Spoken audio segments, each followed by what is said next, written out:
Hello and welcome to On the Turf, hosted by three guys who have never been on the turf.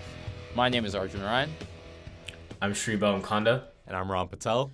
And we're in season 3, and we hope you enjoyed that kind of different intro, but we're really happy to be back. It's been about a month. A lot of big changes for us personally in the past month. Shree, my guy, my mentee among, a lot of mentors, but Shree, congratulations. Shree, if for those of you who don't know, I've been teaching Shree, or I did teach Shree in speech and debate while I was in high school, and Shree now has won the state tournament in Pennsylvania twice in a row. Back to back. Back to back, baby. Nice. Defend the title. But congratulations, Shree. A lot of hard work. You and Savik making history.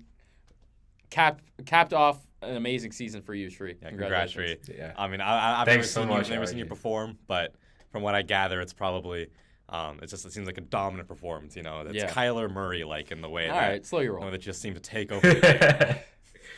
I appreciate it. Thanks, guys, so much. But Rohan, you made nationals in mock trial again? That is crazy. Back to back again, bro. That's crazy. I know, back to back, dude. Like, that's crazy. That congratulations to you too. Bro, thank you, man. It means a lot. That's awesome, dude. Thank you. Yeah. And I can't let this circle go unfinished. Congrats to you too, bro. Wait. Yeah, thanks. Wait, what? Wait, for what? I mean, he turned 20, I guess, this weekend. It counts for something, right? I feel like everyone dude, kind of turns what? 20. What? I mean, Everyone turns 20. Oh. Not everyone makes it to nationals. No, I mean, Shree, Not everyone makes I didn't make it. I didn't make it 2 decades, not which is more than you've done. You can't say you've done it yet. Yeah. I mean, more people get to 20 than more people win states and get to nationals. I mean, Okay, I don't really well, see guess that. what? Guess what, Shree? I've done both. How about that? Have you done it this year, though? All right. We have a lot of important football stuff to talk about. Happy birthday, Arjun. Happy birthday, Arjun. The big man is 20. And he's finally left his teenage years behind. I couldn't have done it without the hard work of my teammates and the entire staff. Of course. We kept you alive. Yeah. But let's talk football, because there's a lot to talk about. In the past month, we've had the beginning of free agency. We've had some big trades, some big signings, and the draft is just about a month away from now. And we're going to be bringing you a lot more coverage of that as we approach it. But let's talk free agency, and let's talk quarterbacks. You'd think we're ESPN for how much we focus on quarterbacks on this show, but it is the most important position on the football field, and there's some big quarterback movement currently in the NFL. There's a couple of big ones, which we'll talk about, namely someone who's been talked about on the show a lot. But let's talk about Derek Carr to the New Orleans Saints.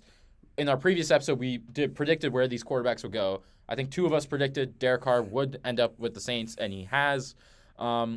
I predicted he was going to stay with the Raiders, and then he proceeded to leave 5 days later. Yeah, I don't know what you were cooking with that, because both of them agreed they were leaving. Yeah. But he's back with the Saints, or he's not back with the Saints. He is with the Saints, gets to throw to Mike Thomas, Chris Olave, and gets Dennis Allen, his old head coach from his rookie year, back as his head coach. Saints are a really weird team for me, kind of right in that middle purgatory kind of thing of NFL teams, where not exactly a championship team, but they're not really a rebuilding team either. But what do you guys think, really quickly, of Derek Carr to the Saints in this weaker division in the NFC South? Does this make them a contender to win it? Yeah. For me, I think it does. I think there aren't really a lot of big names in that division anymore. I think Derek Carr probably uplifts that team more than any of the quarterbacks that they've had over the past couple years.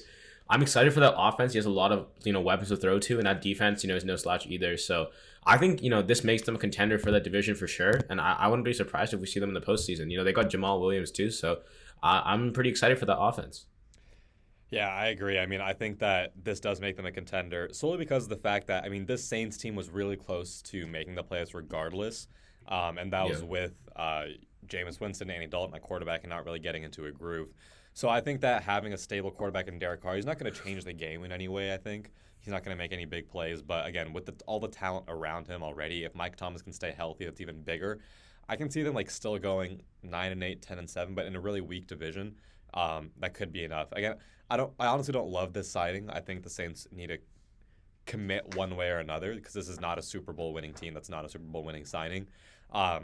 if your goal is to just make it to the playoffs and lose first round, I think they've done a good job of that, though. I mean, the NFC as a whole is weak, and I think a lot of teams are kind of realizing that and saying, we don't need to make the big swing in the NFC. Mm-hmm. And another team in their exact division that's doing that exact same thing, Baker Mayfield, the former Browns quarterback, former Panthers quarterback, and weirdly, former Rams quarterback. For all of 3-4 games. Yeah. But he showed out. He was better than what he was in Carolina because he was the worst quarterback in the league when he was in Carolina. But a lot of things in Carolina at that point, including the coaching staff, were not exactly right. But he's going to Tampa. Baker Mayfield is now succeeding Tom Brady. Small thing on this. Do you guys remember that 50-year commercial with all the NFL players on the Super Bowl a couple years ago? You remember when Brady gave all his rings to Baker and says, it's your time Baker. now? Wait, really? In the commercial. I remember that. That's so odd. But I guess he is now the successor to Brady in Tampa. I think all of us would agree Tampa is not exactly a place, especially without Brady, that it doesn't look like a contending team. No. We saw them get destroyed in the first round of the playoffs. It's not like they were great during the regular season with the GOAT at the helm as well. Personally, I think this is going to be a bad year for Tampa. And I feel bad for Baker because he's one of those players in the NFL I actually personally like. But I just don't think he's good enough with a shoddy offensive line. He's got some weapons around him. The defense certainly has some playmakers, but the coaching staff doesn't inspire me. And Baker, frankly, doesn't either. He'll compete with Kyle Trask, but we'll see what happens there. What do you guys think of Baker to Tampa? Yeah, honestly, for me, I think Kyle Trask might win the starting job there. I wouldn't be surprised if that's the case. I think that Tampa needs a new face. I think that they need a restart, and I wouldn't be surprised if they just test out Kyle Trask for a year. If it doesn't work out, maybe they sign someone in the draft next year. I don't really think Baker's going to make a huge impact. I don't think they're really going to make the playoffs either. And yeah, just like you said, that coaching staff is uninspiring to say the least. So I'm not really excited for the Bucs either. Yeah, I mean, you said it first that even with Tom Brady, this wasn't a good team. And now you're facing a significant downgrade in quarterback. And for me, it's really, I mean, like you said, this team does have a lot of talent. It's just really confusing why they all of a sudden just fell apart and couldn't put it together. I mean, you have two, I'd argue, top 15, top 20 wide receivers, and Chris Godwin, Mike Evans.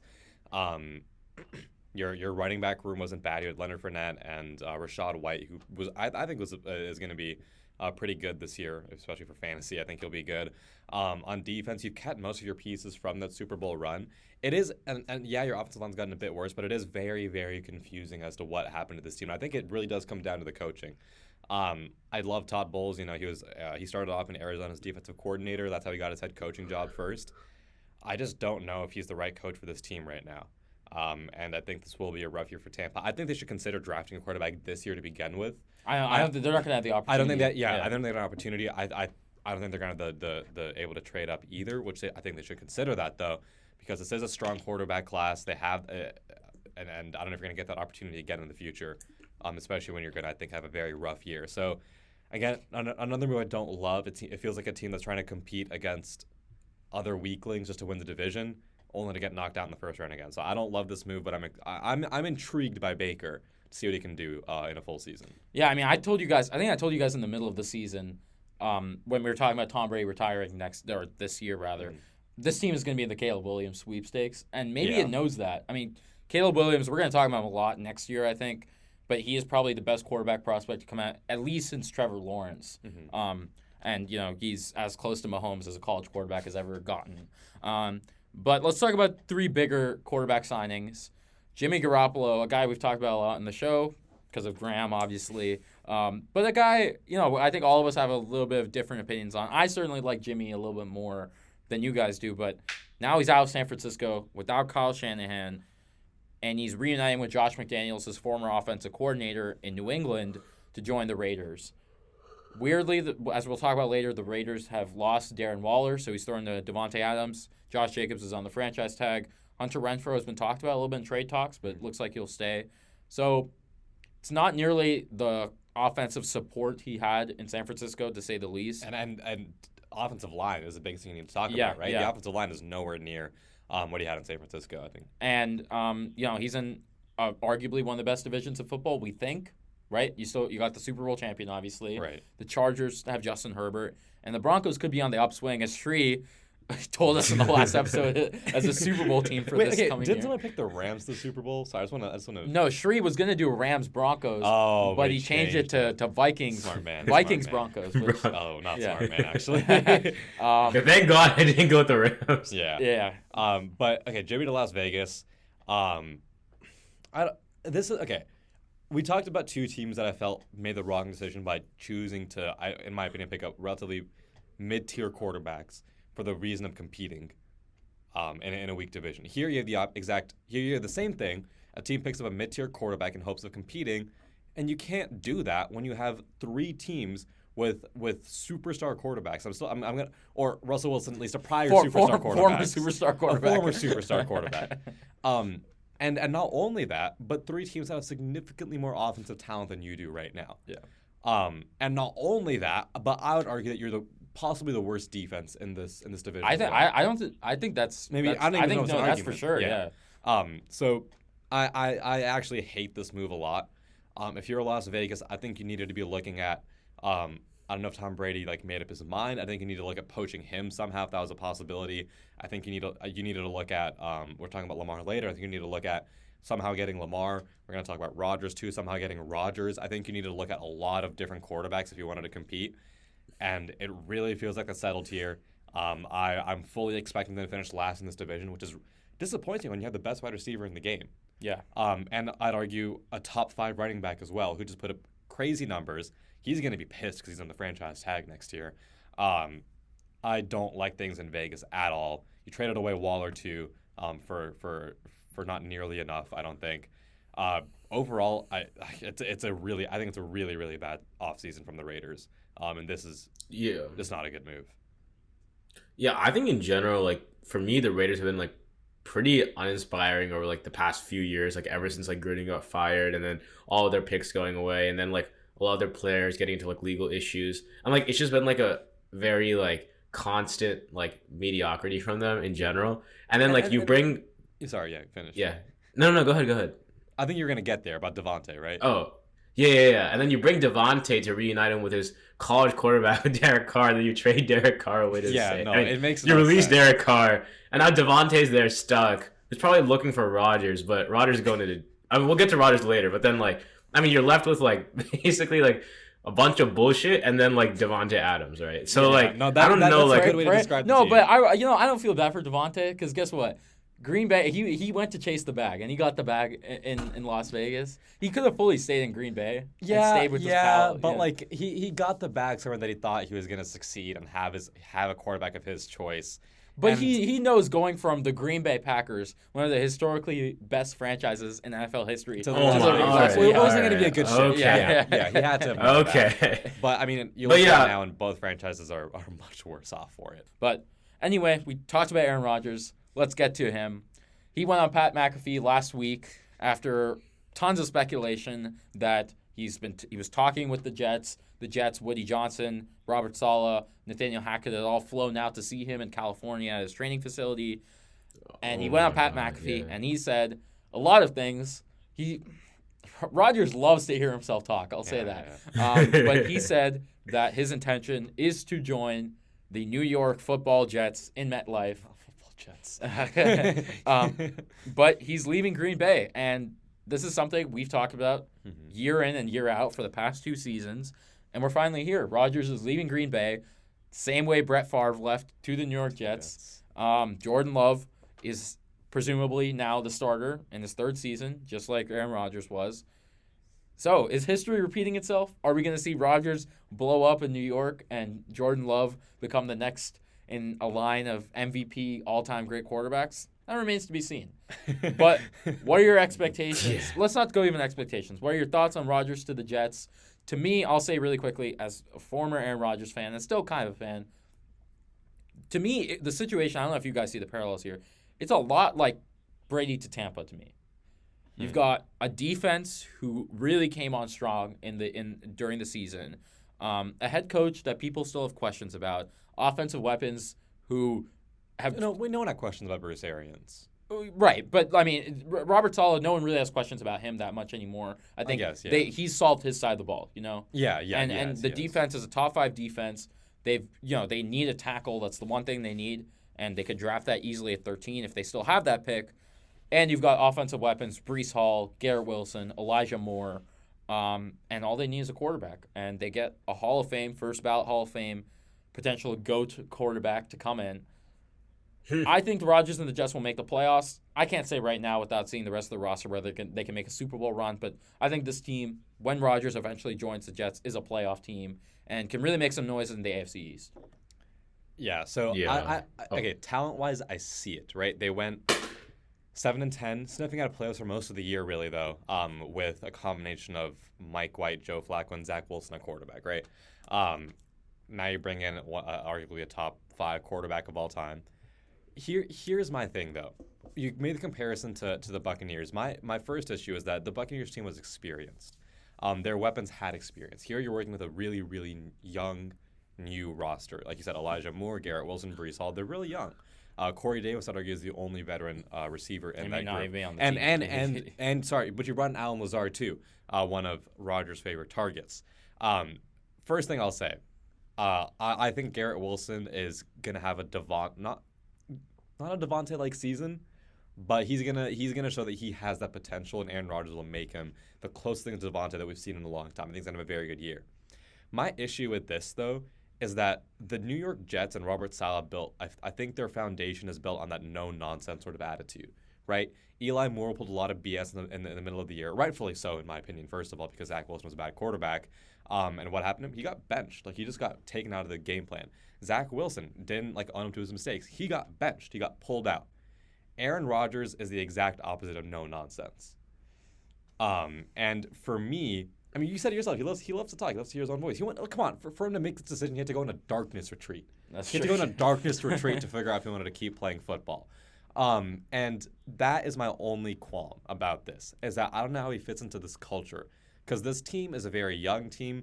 From the way that Robert Saleh's run it, seems like a very disciplined and they want it to be a well-oiled machine. And now you throw in a veteran quarterback who needs it his way. For me, that's a bit of a question mark to see if that works or not. I think it can work. The potential of it is very high, but I would not be surprised if this run starts falling apart. Yeah. To be completely honest with you, I feel like the Jets are gonna offer whatever Rodgers wants. I feel like they've already established that. They the GM, the coach, everyone flew over to him to see him in California. Breece Hall and Sauce Gardner on Twitter tweeting how bad they wanted him in New York. That is mad disrespect. I've never seen. Yeah, I know. What if they just stick with Zach Wilson, bro? Yeah. I've never seen an organization so down bad for a singular player actually, ever. That's so true. First of all, kudos to Rodgers for having this much attention, but you got to be pretty bad of a QB for Zach Wilson to give this much passion out. If your players are so desperate to want another quarterback, that's gonna be the worst feeling in the world. Quick sidebar: what happens to Zach Wilson? I think he stays on the bench. His favorite quarterback growing up was Aaron Rodgers, and I think he stays on the bench. I think the Jets hope because look, once Rodgers joins the Jets a year from now, I guarantee we're going to be talking, is Rodgers going to retire? Will he return to the Jets? Who knows, right? And you hope Zach Wilson can take his place. Yeah. And if by some chance that Rodgers does not come back next year, they're going to hope that they have something in Zach Wilson. If not, they'll restart. Yeah. But, they have far more to gain from Zach Wilson at this point than they can to gain from him on the team rather than him getting a seventh for him. You know what I mean? That's fair. Last thing, let's cover the other side. Let's talk about Green Bay. Jordan Love comes in. From what I've read, and I've read a lot about this because I'm just fascinated by the situation, but it seems everyone in the locker room, the coaching staff, the players alike, think it's Jordan Love's time, and they're excited for him to come take the helm. He's been nothing but a professional in this whole process, and I guess I gotta give kudos to him for that. This has been a tough situation. I don't think anyone hates on Jordan Love. Yeah. And Jordan Love, we've seen him a couple times throughout the past couple of years. Most notably at the end of the Eagles game last year, he looked really good. He was thrown like Aaron Rodgers, that kind of flick.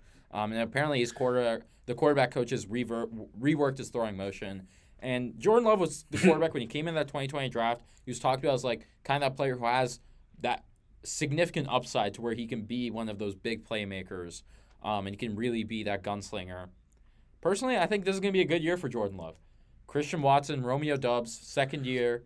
Aaron Jones, A.J. Dillon, they're coming back. I'm sure they're going to draft a receiver as well. Will they?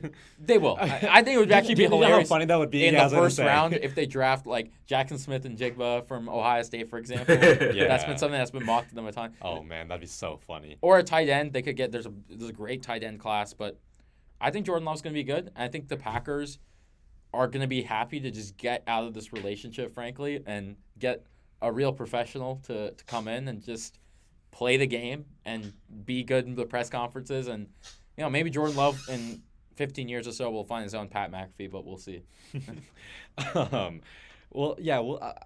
I think he can be good. I think that from what we've seen, he will be a good quarterback. I think it'll be an exciting Green Bay team in terms of like I think just the idea of it first of all, but also to be a very young team that will be intriguing. And they have a good running back core too to take the pressure off of Jordan Love.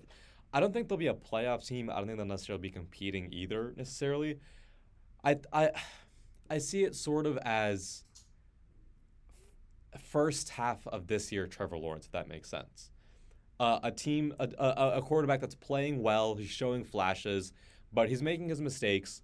They're an exciting team to watch, but at the end of the day, he's not going to be competing really. Obviously, the Jaguars end up turning the season around. I don't think the Packers will turn their season around, but there'll be a lot of good flashes, a lot of stuff to work on to build off of for them. I'd say watch out for them maybe in 2024, but right now I don't think it's their year just yet. But it should be an exciting team, and this was a step that the Packers have needed to take, I think, from last year. They should have done this last year. But they finally done it now. Good on them, and I'm excited to see how that works out for them. Last one we'll cover. Let's talk about Lamar Jackson. The Ravens gave him the non-exclusive franchise tag. Technically, any team at this point can send him a contract, but all of those teams that we thought might be bidding for Lamar basically said in some of the very public statements, like the Atlanta Falcons put on Twitter, that they won't be interested in Lamar.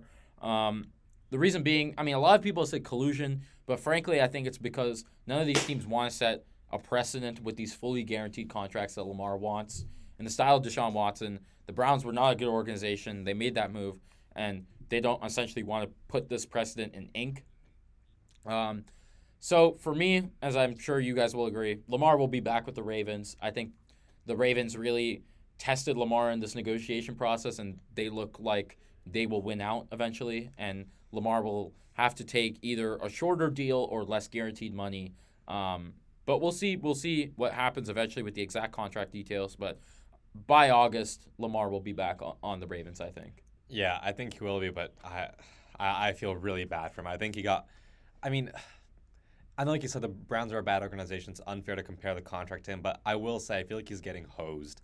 There's going to be players out there who are significantly worse than him that are making significantly more. It'll just be – who else is making like a lot? Like Rodgers is going to be making a lot of money next year.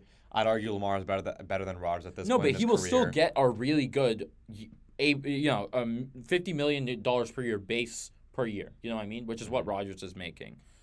It's the guaranteed money, I think that's the issue. And he won't make as much as Deshaun Watson, I think, eventually. Yeah, and that is really unfortunate. I just feel really bad. I feel like that precedent has already been set, and it is very unfortunate that for him that I think what he did was right.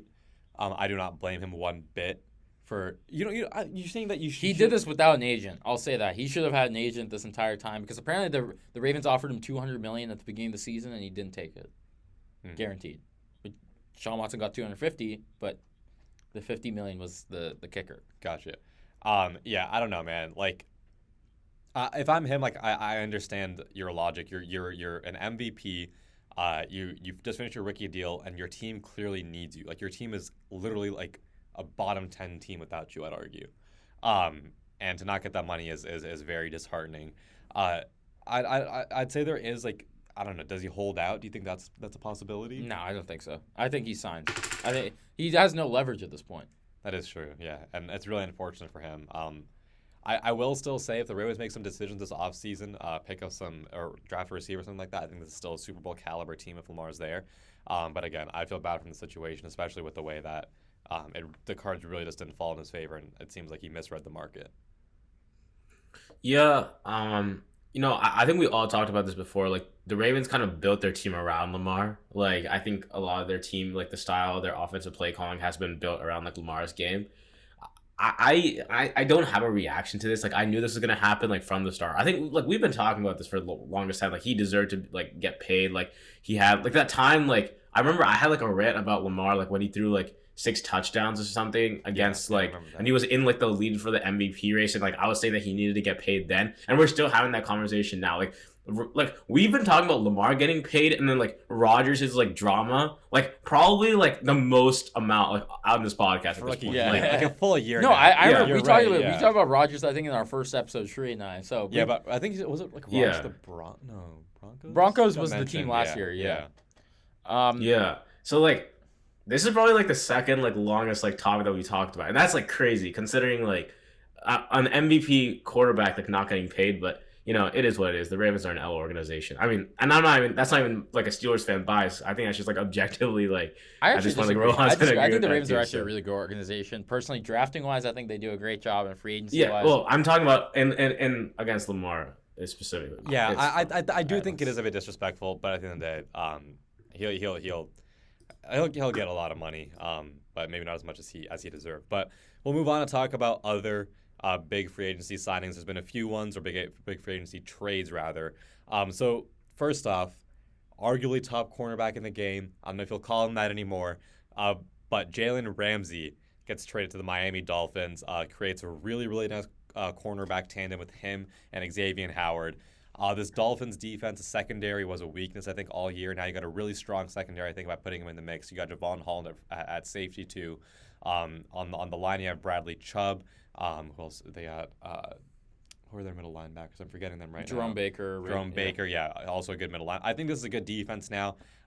If Tua's back, this Dolphins team should be a strong competitor. But what do you guys think about this move of Jalen Ramsey? Does he still have it, first of all? Dude. I think is the biggest question. I'll be really quick. I think this is a really good move for the Dolphins. The Dolphins are clearly going all in on these next 2 years, I think. And Tua's fifth-year option, I think, is next year, or this year, rather. So 2023 is the Dolphins' year, or at least they think so. And I think this makes them, in my opinion, the top contender in the AFC East. I know the Bills are still there, and I think the Bills will still be a competitor, obviously, and will give the Dolphins a run for their money. But a healthy Tua and this defense and the offensive weapons we know so much about, I think the Dolphins are ready for a championship run next year. I like what I'm hearing. I like that. Honestly, I can't disagree. I think this, they have probably the best secondary in the league at this point. I think they still have Javon Holland, and he's an amazing safety. So this is going to be one of the scariest secondaries. This is going to be one of the best offenses in the league. And Mike McDaniels is one of the best coaches, the most creative play calling that we know. So I think the Miami Dolphins are going to be very scary next year. And particularly that defense are going to hold up probably against anyone. That cornerback, that corner duo is the best in the league at this point. So I'm excited for that team next year. And it's a nice quarterback duo, I'll say, because Ramsey's a lockdown cornerback, Xavier Howard's a ball-hawking cornerback. Really nice, I think, a duo that they got. Yeah, I think it comes down to Tua's health. And that's what we're going to see. That's what that trade's going to be about. That team's going to be about. But moving on, another big trade. Darren Waller got traded to the New York Giants. You talk about it when you talk about Las Vegas. All it took was a third rounder that the Giants got from the Kansas City Chiefs for the Kadarius Toney trade. So essentially, this trade comes down to Darren Waller for Kadarius Toney. Great move from the Giants. Quick note: they signed Paris Campbell from the Colts. They re-signed Darius Slayton, trying to get some more help for Daniel Jones, which I think is a good move. I'm comping Daniel Jones to some other mobile quarterbacks. I'm not gonna say he's not Patrick Mahomes, but think about Patrick Mahomes. Think about Josh Allen. Those types of quarterbacks. I think having that big, strong tight end over the middle is really, really helpful for them. You'd a Travis Kelce, a lesser known Dawson Knox. It looks like the Giants are trying to do that again here as a sort of safety valve for Daniel Jones. Really great pickup for them. If Darren Waller stays healthy, this Giants team can easily make it to the playoffs again, maybe even win the division. Yeah, I mean, I think one thing you'll see is Mike Kafka, who's our offense coordinator, worked on the Chiefs for a number of years with Travis Kelce. Was, I think, their quarterback's coach for a while. So I think he's kind of – this looks a lot kind of like the Chiefs in terms of offensive competition, right? You got that star tight end. You're kind of running wide receiver by committee at this point, right? You got Sterling Shepard. You got Darius Slayton. You got Isaiah Hodgins. I'm sure they'll draft someone, They brought in Paris Campbell, and they'll probably bring in someone. Wan'Dale Robinson will be coming back off an ACL tear. Oh, yeah. So they have a lot of options at wide receiver. And obviously you still got Saquon Barkley. And it really comes down, can Daniel Jones put it together 1 year again next year, now that he's got his contract? I think he can. I think he can, and I think the coaching staff, they've proven themselves. So I think the Giants, they're on the upswing after a season where they certainly overachieved with their roster. Now I think it's put up or shut up time for Daniel Jones. And I think he will put up. Yeah. Especially Brian Dable's been great for them. Yeah. I feel like I'm the only one that kind of likes this from the Raiders' perspective. Honestly, I think that he has Darren Waller has an injury history. He has a big contract, and he's a little bit on the older side. I think the Raiders are trying to go for a restart, even with Jimmy G. So I think it honestly was better to kind of get rid of Darren Waller than not do anything. Even though I did say that the Raiders were a confusing organization. That being said, though, I do like the move for the Giants. I think I'm still waiting for that solid weapon for Daniel Jones. Kenny Galladay got released, right? So I'm still waiting, but I think it'll be interesting for both teams. But it'll be cool for the Giants to see what Daniel Jones can do with that tight end. All right, and now let's move on to maybe the biggest story of free agency so far. Definitely. Kind of looking towards the draft a little bit. The Carolina Panthers are now on the clock. They've traded up to number 1. As we predicted with the Chicago Bears, they traded down. But interestingly, Carolina not only sent their first-round pick, number 9, next year's first-round pick, and a second-round pick, they also sent their wide receiver 1, DJ Moore, to the Chicago Bears. I remember saying a couple months ago when the regular season ended, Justin Fields needs a number 1 receiver so he can take that step that we saw Jalen Hurts take, that we saw Josh Allen take. Now he gets that. Justin Fields, we said put up or shut up time for Daniel Jones. I think it's for him really too. Put up or shut up time for now Justin Fields.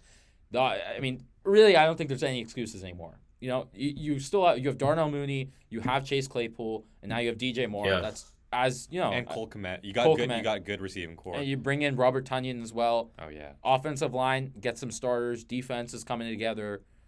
Justin Fields gets his weapon. And so let's talk about this from the Bears' perspective. Then we can talk about the whole quarterback carousel that's going to happen in the draft. But from the Bears' perspective, I think we're all in agreement. Justin Fields gets his weapon, and I think he really now has the chance to show his talent off. DJ Moore, in my opinion, one of the most underrated, not only receivers, but players in the league. And he's really never had a great quarterback around. And not only that, the thing that I like most about this trade is that, yes, you will you got new talent. You got you got DJ Moore. First, you're still not that far down in the draft. You're at number 9. You can get some defensive help. You can get some a tackle, yeah, some offensive line help as well. Also, we'll talk about Carolina after, but I don't think Carolina's going to be in a really good spot next year with the way their roster is shaping up and the fact that they might be starting a rookie quarterback. That means you got another good pick next year too. If Justin Fields doesn't work out. Exactly. Yeah. Oh, I didn't even think about it that way. And yeah, Justin Fields is working. You might as well get your quarterback there, but also it's another chance to build your team more. This is a really young team, and they're really buying into that. So very, very, very good move from the Bears here. Although I will say, 9 is almost a little bit low too.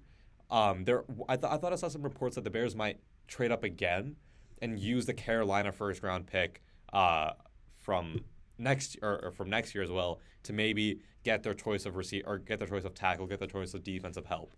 I don't think it's likely, but it's a possibility that I like that the Bears keep their options open by going down to 9. Yeah, I guess now we can shift to kind of in terms of how the draft will play out, right?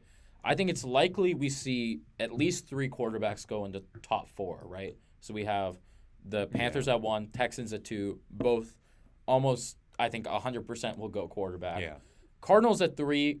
Obviously, won't take a quarterback, but they could trade down. I think we should trade down, but judging by our general manager, I don't think we will because we're dumb. But anyways, continue. And the Colts could easily will almost certainly take a quarterback as well. And then at 5, you have the Seahawks and the Lions. Then you have the Raiders at 7, could also go quarterback. Then at 8, I think you have the Falcons, and then 9 you have the Bears again. So the way that shakes out, the Bears, I guess they could trade up to. They wouldn't trade up to 3 for sure. No, but I think you'd trade to 5 or 6. He jumps on the other team, so you get your premium pick of the top non-quarterback player, essentially. But is there anyone other than Will Anderson who's worth jumping up that much for? Probably not, right? I say Jalen Carter, but with everything around him, I don't know. I agree. I think they do. I think they will stay at him. I'm just saying I like the flexibility that they have with this trade, especially by doing it so early on in the draft process.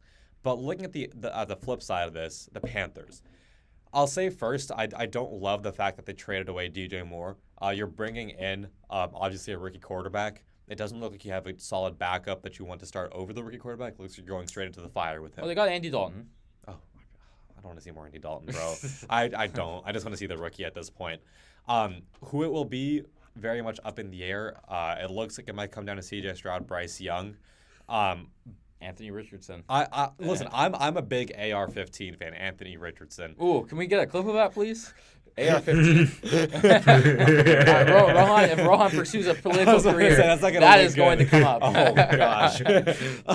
Would you like to make your statement clarifying that you mean Anthony? I said Anthony Richardson right after you said AR-15. Don't worry. Clip that. Yeah. I mean, I think, but I don't think the Panthers are the right fit for him just because they don't have the weapons for him. They don't have the structure for him with a quarterback above him to help him out. I think Anthony Richardson needs a very specific quarterback who plays like his style. Regardless, back to the Panthers. Again, I don't like trading with DJ Moore. It feels like they gave up a lot. You got Adam Thielen to come in. He's your wide receiver 1 now, I guess, to help your rookie out. But it still feels like it's going to be a lot of pressure on this rookie, and you're really trusting Frank Reich, to really bring this team together and make this rookie succeed. Reich the ship. Shut up, bro. Shut up. To end off this episode, we've talked a lot about free agency. We talked a lot about these trades and signings. Let's talk about a team, each of us, that you guys think is the most improved from free agency. Okay.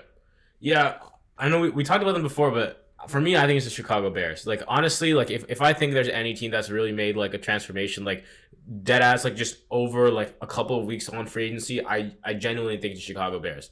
Like, this team offensively has gone from, we all knew how good they were with that terrible offensive line, Justin Fields with, like, virtually no weapons. Like, they were competing and putting up, like, 30 points per game, like, almost on a consistent week-to-week basis. Now they have some offensive line depth with Nate Davis. I know they got rid of, David Montgomery, but you bring in DJ Moore. That wide receiver core looks pretty scary to me. And I think that this team defensively got Tremaine Edmonds, TJ Edwards. Like, this is a team that I think is going to be, like, very good next year. I think they're going to compete for that division. I wouldn't even be surprised if they go for that wild card. Like, honestly, like, the Lions and Bears, like, this year, like, pretty scary, like, free agencies, like, for me. So, I think it's the Bears just because of the improvement offensively that they have. I think they're going to be one of the best offenses in the league, like, genuinely next year. Yeah, I mean, they made a lot of signings, too, this offseason. There was a clear desire to get their team better, and I think they did a really good job of that. I'm going to go with the team that didn't make nearly that many moves, the Dallas Cowboys.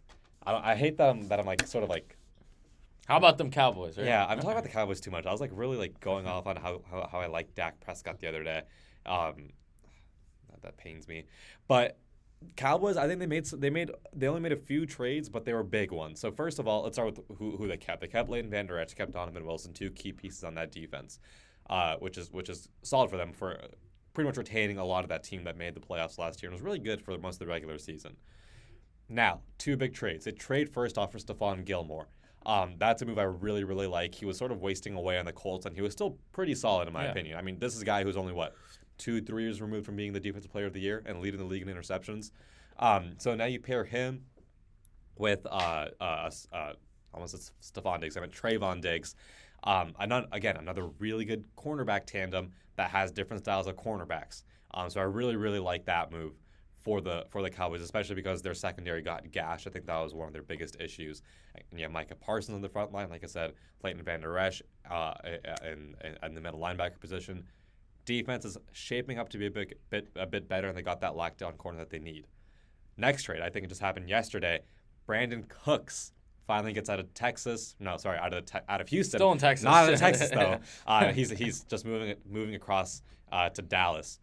Another great trade. I mean, Brandon Cooks, I'd argue, is a top receiver in the NFL. I think he'll show that this year, and that's a really, really dangerous tandem with him and CeeDee Lamb. Then outside of that, you still got Dalton Schultz at tight end. Nope, not anymore. Wait, what happened? He is signing with the Texans. He Texans. Yep. Yeah. Oh, where have I been? Who's their tight end then? What's his name? Oh, wait. He's got. Wait. Oh, okay. He's done some stuff this year. Yeah, Ferguson, Blake Ferguson. Blake Ferguson. He Yeah. actually made some decent plays. Yeah. I don't know how good he'll be, but regardless, you got Michael Gallup as well. This is a good tight end draft. Noah Brown, I think, is still there. No, he's not as well. He's on the Texans, I think, too. Okay, you're gonna have to cut some of this. Tony Pollard, I know he's there. I was afraid you were gonna say Zeke. No, Zeke is not there. I know that. Tony Pollard in the backfield. So my biggest thing is that this Dallas team has kept a lot of their players, but they've also made really key improvements with superstars. And I think superstars, or maybe not superstars, but star players at least, is what this Dallas team needs for a team that just needs some minor improvements to really, really be a contender.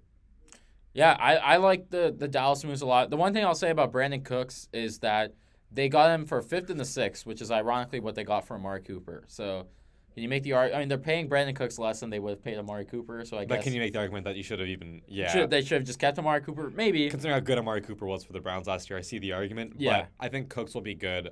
He'll complement CeeDee Lamb very, very well. And in a weaker NFC, this Cowboys team is surely to make the playoffs again. Maybe as a division winner, maybe as a wild card. Lastly, sticking in the NFC and going back to the NFC North, I want to talk about a team. I've been on their side all year, last year, and I predicted them to make the playoffs. They just missed it, but the Detroit Lions will make the playoffs in 2023. I like that now. David Montgomery comes in. C.J. Gardner-Johnson comes in. They got a great cornerback duo now. Emmanuel Mosley, Cam Sutton. And still Jeff Okudah. Still Jeff Okudah, who had a great season last year. They bring in a lot of starters depth on offensive line and their defensive line. They still got Amon-Ra St. Brown, Jameson Williams going into his second season. I forgot about that. DeAndre Swift, you still got the best offensive line unit, in my opinion, in the league. You got Jared Goff. And again, we've talked about quarterbacks where it's put up or shut up time. Jared Goff, this is your year.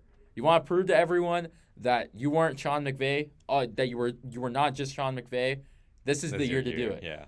You know, this is as wide open as it's been for the Detroit Lions. And I don't know how long they've been in existence, but I think it is. This could potentially be the Detroit Lions year, in my opinion. Maybe not their Super Bowl year, but a year where they really prove that they are not the Detroit Lions of old. And I think they can. Winning the division is nowhere near out of. Yeah, I mean, every team, the NFC North potentially for me is the most interesting division in football because you got a lot of unknowns on these teams. You know, you got new quarterbacks coming, or you got a new quarterback coming in for the Packers, who have long been kind of the king of this division. Vikings. They're kind of reeling, I would say, is the word I would use, after last year's loss in the playoffs. And you got the Bears and the Lions, who look to be on the upswing. So the Lions look really great. They have looked really great, and they've improved year to year, month to month.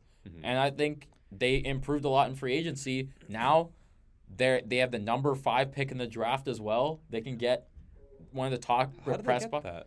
The Rams trade. The Rams. Matt Stafford's still giving them gifts in 2023. Here's what I'll say about the Lions is that I think, like you said, it really does come down to Jared Goff. He has everything he needs, but I think he's struggled stringing together consistent seasons. That's why the Rams traded him away, right? And like you said, now's that time for him. And I honestly don't know what we're gonna get into. He could either flop or he could be amazing again, and I would not be surprised either way. But that they're going to be such an interesting team to watch. But I would be Jared Goff. I would tempt my expectations because Jared Goff could just as easily flop as he could be a star. Yeah, I agree. You know, for me, I think I've been saying it from last year. I thought like Jared Goff was playing like a top 10 quarterback like last year, like even like top 8 potentially as well. Like I don't even think it's an argument. Like I think he threw like over 3,000 yards, like over 30 touchdowns. I think I'm not really sure on that, but he looked like a very promising quarterback, and he has more weapons now, like just a better roster, a better defense to work with. So I think the expectation is for him to win the division at this point. But like Rohan, so we'll see where that goes. But I'm excited for the Lions too. So I think this is the first year in a while the Lions have expectations. I think a disappointment. I think the Lions, it would be disappointing if they don't make the playoffs. Yeah, I agree. And I think they should be, they should go into the season thinking they can make the playoffs and they can even make a run too. But we talked a lot about all of these teams. We have a lot more to cover with the draft and everything as we approach, but that's about it for today. Thank you guys for sticking with us. We're excited for season 3. We've got a lot of interest. This could be a really fun season. Last season was really great, but a lot of interesting moves happening and more to come. So thank you guys for listening. Check us out on Instagram at On The Turf Podcast. On the YouTube, we're going to have mock drafts coming up, more draft coverage, stuff like that. And that's about it. My name is Arjun Ryan. I'm Shriba Mkanda. I'm Rohan Patel. And we'll see you next week on The Turf.